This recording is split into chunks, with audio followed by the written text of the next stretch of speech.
Olá pessoal, eu sou o Marcos Martino e esse é o podcast do Jornal Bom Dia. E no podcast de hoje nós vamos conversar com Gleide Andrade. Gleide é pré-candidata a deputada federal pelo PT. Ela é formada em filosofia, professora. Ela é simplesmente a secretária nacional de Finanças e Planejamento do PT e vem abalizada por importantes lideranças do partido, como por exemplo, dos ex-presidentes Dilma e Lula. Mas vamos à entrevista.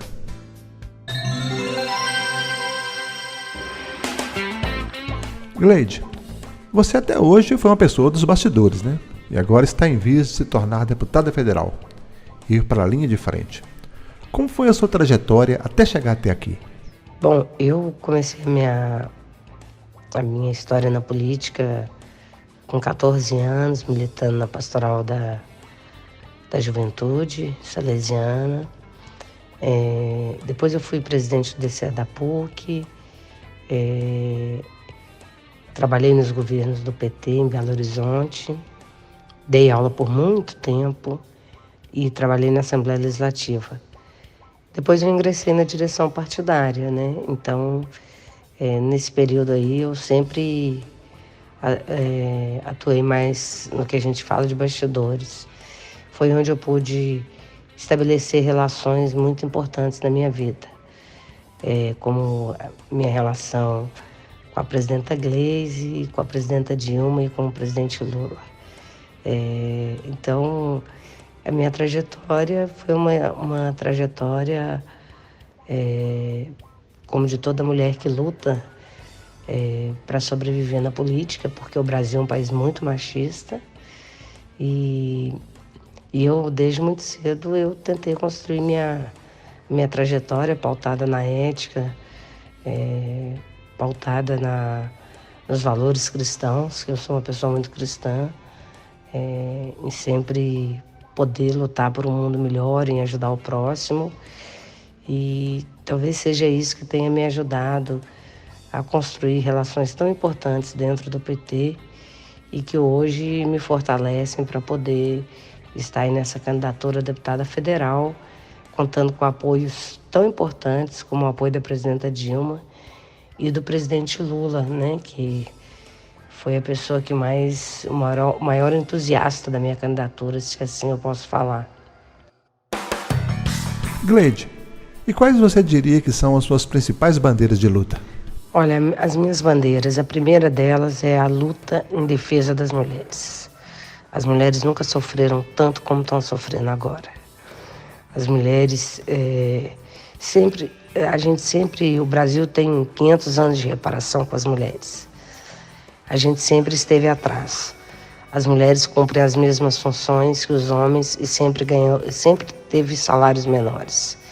Quando você pega as taxas de desemprego, o desemprego entre as mulheres sempre é maior do que entre homens. Então, eu quero ser deputada federal para poder criar mais políticas, mais programas de empoderamento feminino, de promoção da mulher, da saúde da mulher. É inadmissível que uma mulher aguarde mais de um ano para fazer uma mamografia, um exame de prevenção de câncer. Então, a primeira bandeira minha é o emprego para a mulher, é a universidade para a mulher, trazer para a mulher políticas que possam promover a sua vida, a sua dignidade, a sua proteção social. Outra bandeira muito importante para mim é a questão dos trabalhadores. A reforma trabalhista retirou direitos fundamentais da vida do trabalhador. Nós temos que rever essa reforma, nós temos que revogar essa reforma trabalhista. Nós vamos ter que rever a lei de aposentadoria. As pessoas hoje trabalham mais, demoram mais para se aposentar e ganham cada vez menos. Isso é uma injustiça imensa. O Brasil é um país formado, da sua amplíssima maioria, por trabalhadores. E então nós vamos ter que rever a situação da aposentadoria e a situação da reforma trabalhista, que retirou tantos direitos dos trabalhadores. E hoje a precarização do trabalho levou com que todo mundo fosse terceirizado. Aquele que é terceirizado, ele não tem direitos trabalhistas. Então nós temos que voltar o país para os trilhos, dar aos trabalhadores o direito que eles têm. Quem trabalha merece ter proteção social, merece ter fundo de garantia, merece ter 13º, merece se aposentar no tempo exato e não nesse tempo extenso que o governo Bolsonaro, junto com o Temer, criou para que o trabalhador trabalhasse mais e tivesse a sua vida toda sugada e a sua aposentadoria, quando ele vai ter direito à sua aposentadoria, já está na hora de morrer. Uma outra bandeira para mim que é muito importante também é a questão da preservação do meio ambiente. Nós estamos vendo aí o nosso país sendo devastado, seja na Amazônia, seja aqui em Minas, pelo setor mineral. Eu não sou contra a mineração, mas toda mineração tem que ser responsável. O que nós estamos assistindo no governo Zema é um descalabro. Essas barragens estouradas, as nossas serras sendo devastadas. Agora esse episódio aqui da Serra do Curral, que Minas inteiro está acompanhando. Então, nós vamos ter que rever muito essa questão, porque o meio ambiente é o primeiro lugar, é a condição primeira da vida humana. Nós temos que ter um meio ambiente que preserve as nossas águas, as nossas nascentes, os nossos rios, que preserve a nossa terra. Então eu também quero ser uma deputada com um olhar muito forte. E a derradeira pauta que eu diria é a questão da educação. Nós vamos ter que ter um pacto nacional pela educação. Pela valorização, nós vamos ter que pegar o Plano Nacional de Educação e cuidar das nossas universidades públicas que foram tão sucateadas, os nossos institutos federais que não recebem recursos, que estão sobrevivendo à míngua. Nós vamos ter que voltar a ter um grande investimento na educação, a começar pela valorização do profissional, do professor. Eu sou professora, posso falar, até a qualidade do ensino. Então nós temos que cuidar do professor, do aluno, e temos que cuidar da qualidade. Nós precisamos de uma educação de qualidade, uma educação pública gratuita. A universidade precisa voltar a ser o espaço da esperança para a juventude brasileira. A universidade pública. Nós temos que voltar a dar para os alunos a oportunidade de poder estudar, seja nos institutos federais, seja nas nossas universidades. Então, para isso, nós vamos ter que ter um Pacto Nacional pela Educação, que começa pelo Plano Nacional de Educação, que é o famoso PNE. Então, essa bandeira também eu levo comigo dentro do meu coração. Pois é, e você entra na disputa cacifada pelas grandes lideranças nacionais e estaduais do partido. Já entra com muita força. Onde são suas maiores bases eleitorais? Eu, graças a Deus, tenho grandes apoios. Eu tenho o apoio declarado da ex-presidenta Dilma, tenho o apoio declarado do presidente Lula e de grandes lideranças. Eu quero ser candidata do estado de Minas, mas eu tenho trabalhado muito na região metropolitana, no Vale do Aço, no Centro-Oeste Mineiro e na região do Semiárido. Tenho trabalhado com muita força nessas regiões, que é onde eu tenho um histórico da minha militância, onde eu forjei a minha militância, onde eu iniciei a minha militância, onde eu caminho e acompanho o PT nesses lugares. Sempre acompanhei, sempre estive ao lado do PT nesses lugares, desde que eu me entendo por gente, que eu tenho mais tempo de vida dentro do PT do que fora, que essas são as regiões onde eu diria assim que eu finquei meu pé e iniciei a minha trajetória. João Monlevade é uma cidade histórica para o partido, para o PT. Páginas históricas aconteceram na cidade. Você tem algum link com a região? Conhece os principais problemas? Eu tenho uma história muito bonita com Monlevade, Quem não sabe quem é João Monlevade? A cidade de Leonardo Diniz, tão amigo do Lula, que o Lula fala com tanto afeto, com tanto carinho, com tanta saudade, Eu conheço muito, eu tenho muita relação em João Monlevade, sempre frequentei João Monlevade, Sempre acompanhei todas as eleições de Monlevade.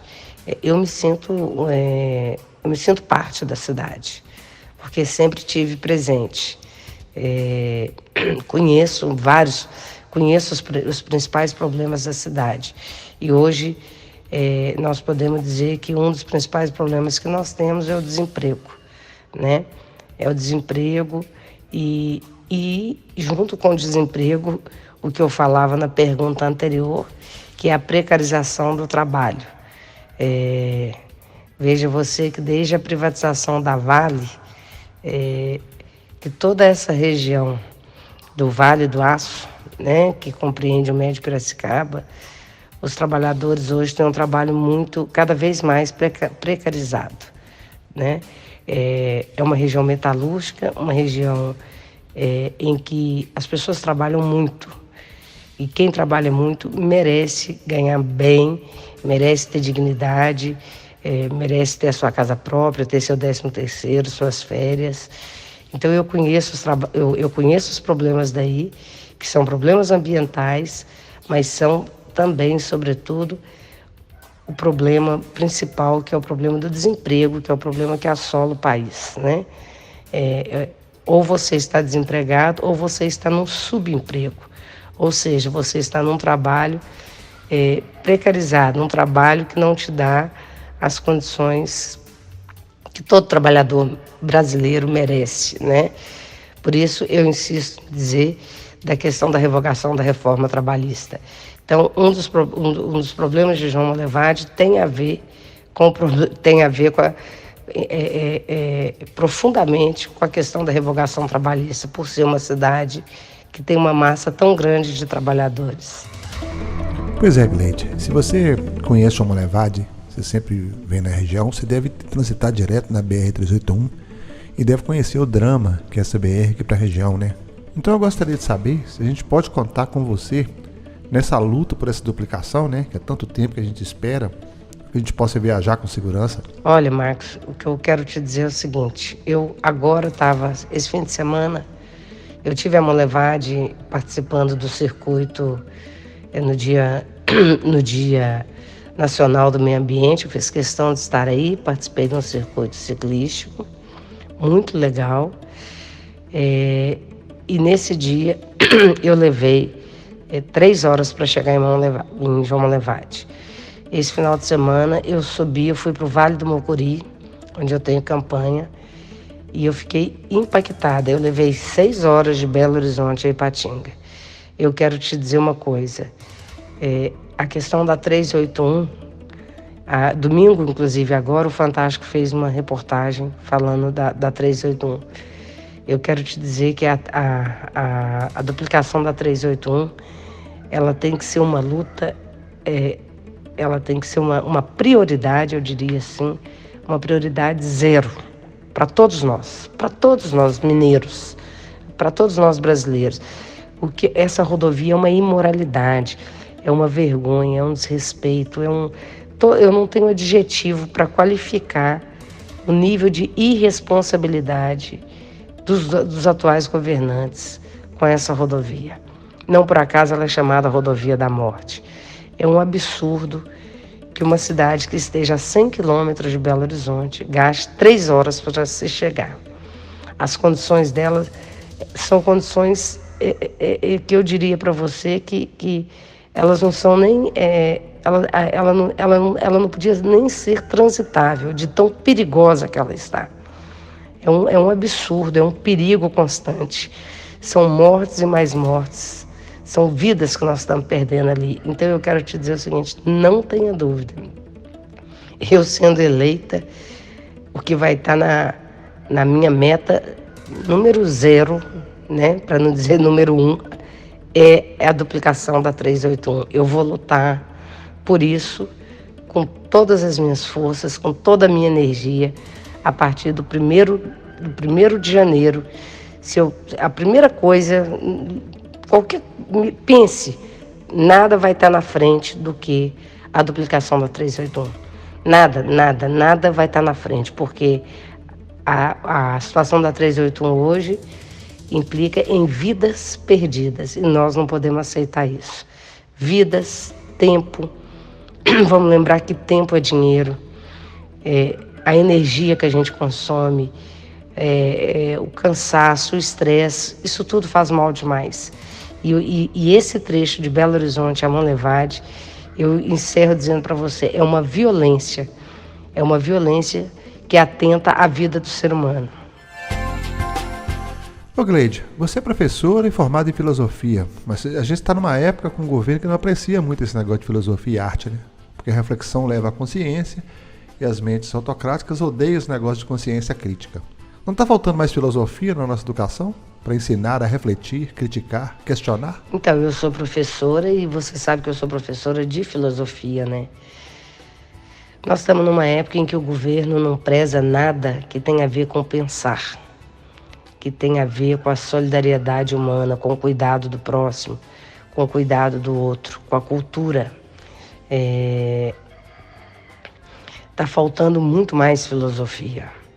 Tá faltando filosofia, tá faltando amor, tá faltando fraternidade, tá faltando solidariedade, tá faltando as pessoas, tá faltando o governo fazer política que incentive as pessoas a pensar, as pessoas a explorar o seu lado humano, né? A filosofia nos inspira isso, a gente descobriu o nosso lado humano,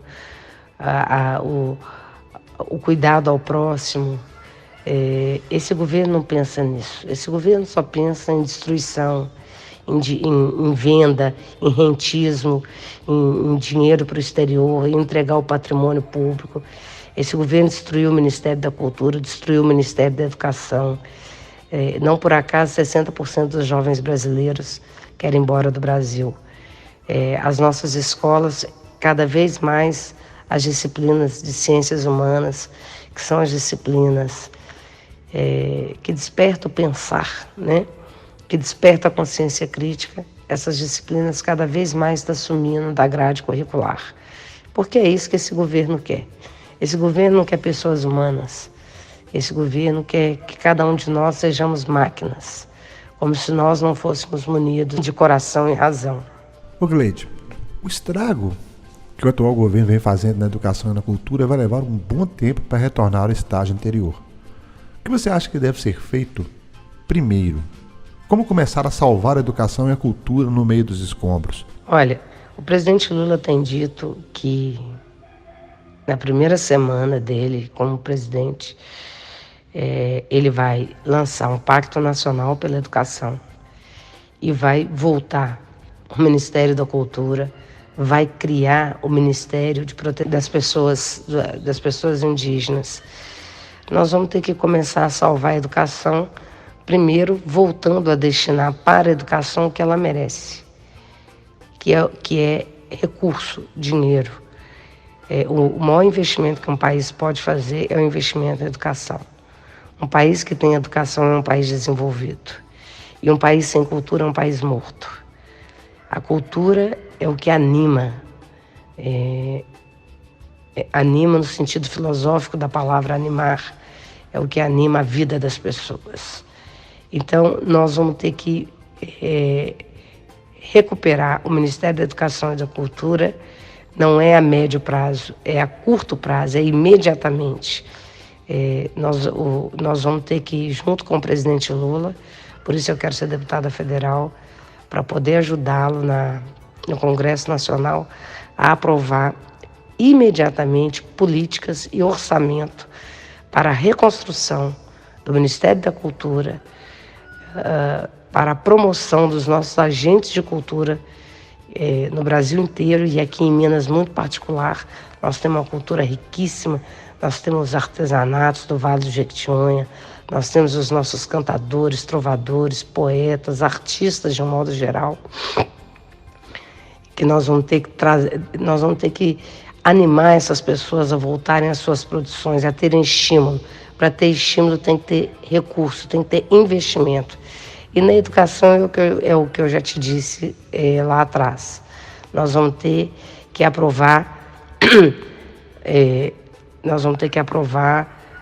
esse pacto pela educação, voltando a jogar todos os recursos que forem possíveis na educação, como lá atrás a gente já tinha aprovado. Lembra quando nós aprovamos que 75% dos recursos do pré-sal era para a educação? E foi nessa época que nós conseguimos expandir mais campi de universidades federais, constituir mais IFETs, reforçar os CEFETs, dar qualidade às escolas. Nós temos que dar qualidade às escolas, porque quando você investe em educação, você investe no ser humano. Se você investe no ser humano, você está investindo numa sociedade produtiva, com qualidade, com dignidade e com pessoas realizadas, né? A realização pessoal passa pela educação. E quando você investe na educação, uma outra coisa muito importante que foi feito no governo do Lula foi que as pessoas não precisavam mais sair dos seus lugares para ter que buscar escola fora, porque Lula levou universidades e IFETs para vários lugares do Brasil. E aqui em Minas, em vários e vários municípios receberam IFETs e receberam campos de universidades, como Valadares recebeu de Juiz de Fora, né, um camping, como Divinópolis recebeu um camping, e Comoí recebeu um camping da UFOP. Essa política de expansão das universidades federais tem que estar na pauta primeira nossa, com muito investimento para que a nossa juventude possa sair do caminho das drogas, possa sair do caminho de querer ir embora do país e poder estudar. O estudo é o maior alimento que o ser humano pode ter. Gleide, qual é a sua opinião a respeito dessa polêmica da cultura, da Lei Rouanet, tão criticada pela direita, e desses shows bancados com verbas que deveriam ser gastas com saúde e educação, por exemplo? Não está na hora de uma reforma cultural no país? Olha, Marcos, primeiro eu quero dizer para você que eu acho que esses shows, isso não é cultura.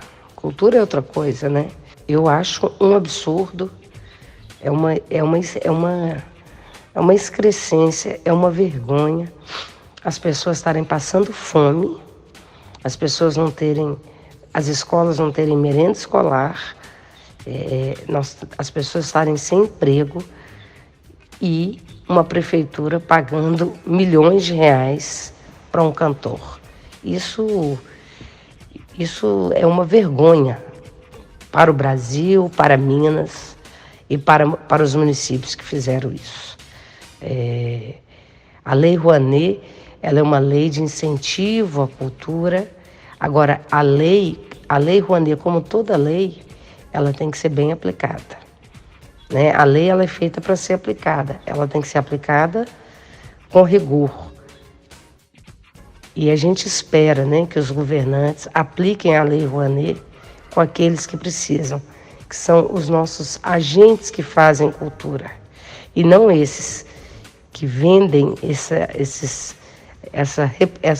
esse pacote com esses shows, que, vamos falar a verdade, né, gente? Esses shows, eles nada mais são, né, do que uma forma que eles criam para lavar dinheiro, distribuir dinheiro público, dinheiro que podia estar sendo gasto com a vida do povo, com a cultura do povo, com a dignidade, com a educação, com o esporte e com o lazer, né?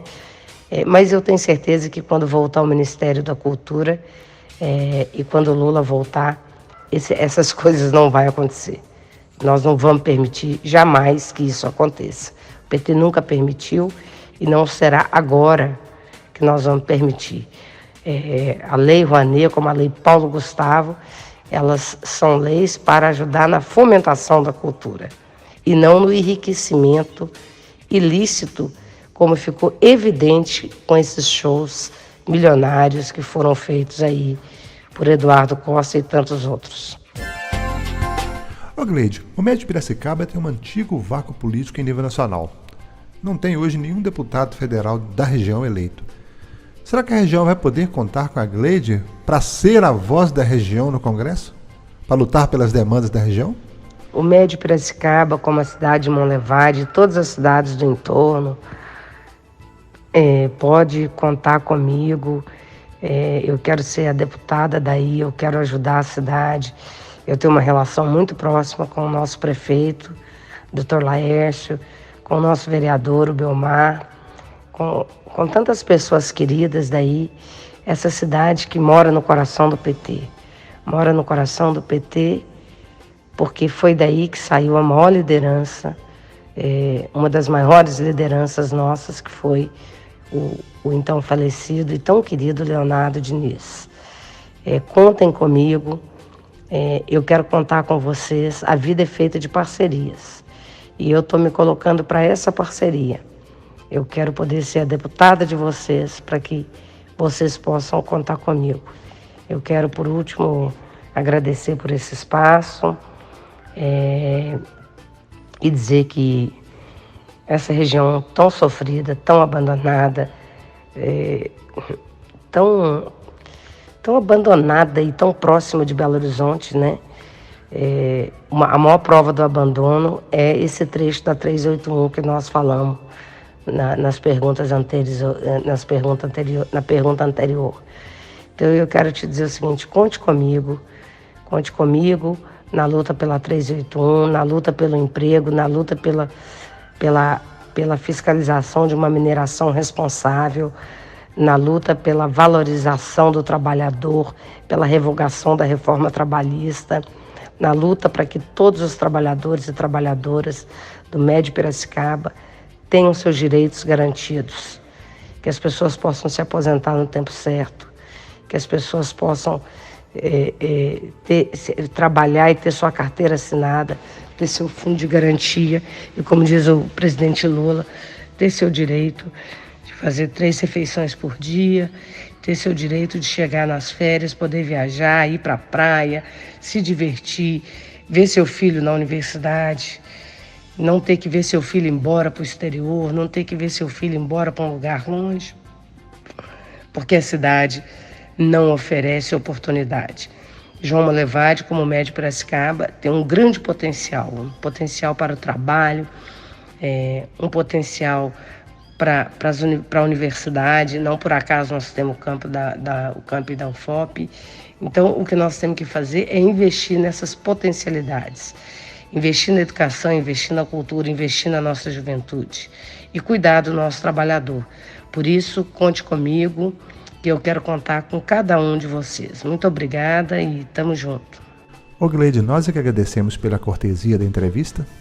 A intenção do podcast do Bom Dia é abrir espaço para que os candidatos possam mostrar o que pretendem, o que eles projetam para a região, para que possam merecer os nossos votos. É isso aí, muito obrigado pela atenção e até a próxima entrevista.